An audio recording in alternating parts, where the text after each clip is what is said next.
I'm Josephine Oluyole. Reading with me is Oluyole. We're both bringing you Newscope, a daily news program of in-depth reports, interviews, and commentaries. First, the highlights. 2027 election. CSOs seek tougher measures against vote buying. Lagos State hit by deficit of more than 33,000 physicians. Oluyole police apprehend 3 suspects with illegal arms. Pentagon says U.S. cost in Iran war nearing $29 billion. Now the details. Ahead of the 2027 elections, the national leadership of accredited civil society organizations, CSOs, and community-based organizations, CBOs, in Nigeria has called on the Independent National Electoral Commission, INEC, to adopt stricter measures against vote buying and strengthen electoral technology.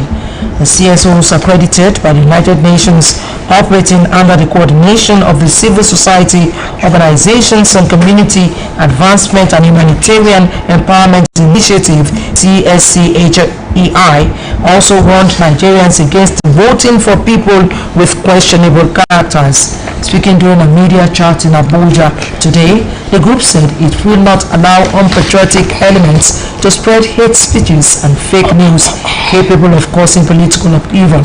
The Director General of CSCHEI and National Project Convener, Mr. Kunle Yusuf, said credible elections in 2027 will depend on transparency, accountability, and proactive reforms by the electoral umpire.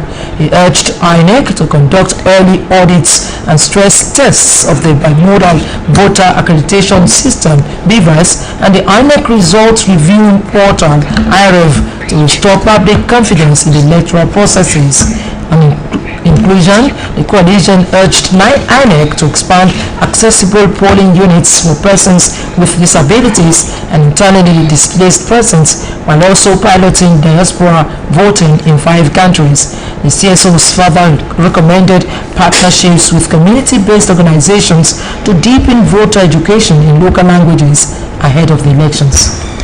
An FCT Chief Magistrate Court today remanded a former national chairman of the Social Democratic Party, SDP, Alhaji Shehu Gabam, over alleged criminal misappropriation of funds, breach of trust, and forgery involving party funds. Gabam was docked before Chief Magistrate Amauche Oyediom alongside Chukwuma Ogona Uchechukwu.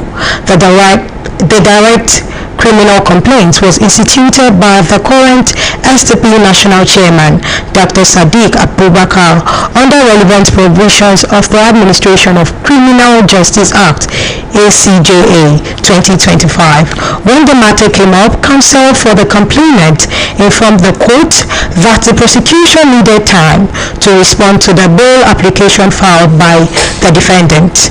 The court subsequently admitted Gabam to bail in the sum of 3 million naira with 2 sureties who must possess landed property in Abuja.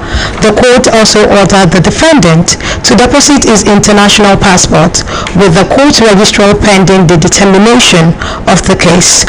Chief Magistrate Oyediom thereafter adjourned the matter until May 25 for further hearing. Speaking with newsmen after the proceedings, Abubakar said the party was compelled to approach the court after petitions submitted to relevant agencies allegedly failed to attract action. He alleged that the party had earlier submitted bank statements and financial records to the Independent National Electoral Commission, INEC, urging the commission to investigate the alleged financial infractions. Abubakar, however, alleged that party officials later uncovered documents linked to 2 bank accounts allegedly showing transactions amounting to about 740 million naira. Lagos State government has disclosed that the state needs about 40,000 medical doctors to adequately cater for its growing population that currently has only about 7,000 doctors in the system, leaving a deficit of more than 33,000 physicians. Meanwhile, the state government has reiterated its commitment curbing the challenges of brain drain and facilitate brain gain through improved welfare, infrastructure, and condition of living wage for doctors and healthcare workers in the state. Commissioner for Health, Professor Akin Abayomi, made the disclosure today during the 2026 ministerial press briefing held at Alausa Ikeja to commemorate the 7th anniversary of the administration of Governor Babajide Sanwo-Olu and Deputy Dr. Obafemi Hamzat. According to Abayomi, the state required an additional 33,000 health personnel to bridge manpower gaps in the health sector, describing the shortage of healthcare personnel as part of a broader global workforce crisis affecting many countries. Abayomi described the shortage as part of a global phenomenon, but noted that Lagos was becoming increasingly attractive to healthcare professionals. Today, May 12, is observed globally as International Nurses Day, a day set aside to celebrate the dedication, compassion, and invaluable contribution of nurses to healthcare delivery across the world. The annual celebration is held in honor of Florence Nightingale, widely regarded as the pioneer of modern nursing, whose birth anniversary falls on this date. Our reporter, Temitope Ogunleye, examines the significance of the day and the critical role nurses continue to play in society. And our report is presented by Adiola Oladile.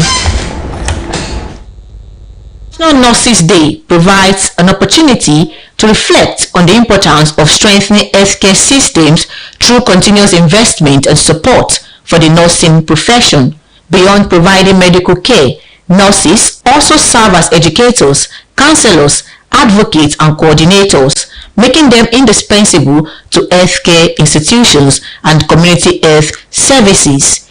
Experts say the celebration also serves as a reminder of the enduring legacy of Florence Nightingale, whose commitment to quality healthcare and professionalism continues to inspire nurses around the world. Speaking with BCS News, a retired nurse, Bashirat Giwa, explained that International Nurses Day is aimed at creating greater awareness about the vital role nurses play as the backbone of healthcare delivery and hospital services. The impacts, everybody is feeling it so much now, because when nurses are trained in a particular country and because of so many push-in factor that is taking them away from their country, they go to other countries where there is the pull-in factor. They are pulling them to come. From other countries, they are pushing them out. When they don't have enough equipment, when they are not well paid, when they are not well catered for. I mean, all these are push-in factor. And the pulling in is when you have your certificate and you apply elsewhere, particularly outside your own country, you are paid well. Even though you are going to work for it, you are comfortable there, there is security of lives and properties, but where you are living, there is no security of life and properties. Things are not going as you expected. So definitely people will feel it. Where you should have 2 nurses working, you have just 1 person. I mean, things are changing now, at least in Oyo State. Also speaking, the Chief Nursing Officer of the BCOS Staff Clinic, Christiana Odekunle, noted that the contribution of nurses to society cannot be overemphasized, describing them as critical stakeholders in patient care and public health management. People go into nursing because they want to have money. That is not the idea. The idea of going to nursing is to impact life, like your first question, is to be a savior, is to be the next God to somebody that is in need or that is in distress or somebody that is sick. But today, people want to be a nurse because they want to make money. And that is why when they get there, they are not mindful, they don't have the hearts of caring for others. So I want to send the message. You want to be a nurse, you are ready to be everything. Nursing is all encompassing. Nursing is teacher, nursing is helper, nursing is servant, nursing is anything you can think of. And when you do it like that, you see God helping you. The nursing professionals encourage nurses to remain compassionate and dedicated to their duties in line with professional ethics and standards.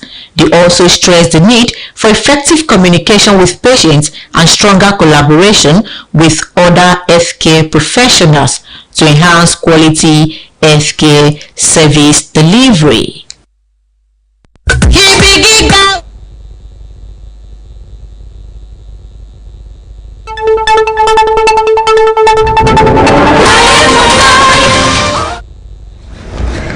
Borno State government has moved to calm concerns over the possibility of rehabilitated former terrorists returning to violent activities after undergoing the state's de-radicalization and reintegration program. According to the government, one of the strongest safeguards in the process is the oath sworn with the Quran, which officials believe discourages beneficiaries from taking up arms again. The Commissioner for Women Affairs and Social Development in Borno State, Zuwaira Gambo, disclosed this during an interview. She explained that the oath taken forms the final phase of the Borno rehabilitation model and carries deep spiritual consequences for those involved. The Commissioner also pointed to inadequate funding as one of the major obstacles affecting the smooth execution of the rehabilitation initiative. Concerns of the federal government's de-radicalization, rehabilitation and reintegration program known as Operation Safe Corridor intensified after the graduation and planned reintegration of 744 former insurgents earlier reported on April the 19th. Among the beneficiaries, 597 were from Borno State, while others came from Adamawa, Yobe, Kano, and Kano and other parts of the country.